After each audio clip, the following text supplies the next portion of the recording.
ለ22ኛ ጊዜ ከተደረገ የግድያ ሙከራ ተርፈዋል። ኢብራሂም ትራኦሬ።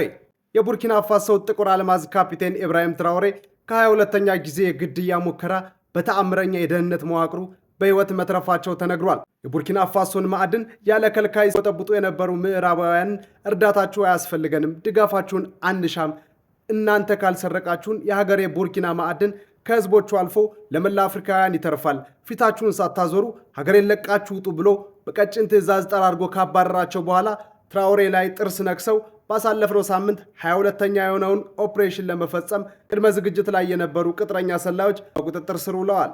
በቡርኪና ፋሶ የሆላንድ መንግስታዊ ያልሆነ ተቋም በአስተዳዳሪውና በምክትሉ እንዲሁም በሰራተኞቹ በኩል ትራኦሬን ማስገደልና ከስልጣን መገርሰስ ሲንቀሳቀሱ በደህንነት ተቋሙ መያዛቸውን ተከትሎ የቡርኪና ፋሶ የደህንነት ተቋም በምርመራው ያገኘው መረጃ እጅግ አስገራሚና በእርግጥም ትራኦሬ ምዕራቦቹ አቅም በላይ የሆነ የዚህ ትውልድ ቶማስ ሳንካራ ነው እየተባለም ይገኛል።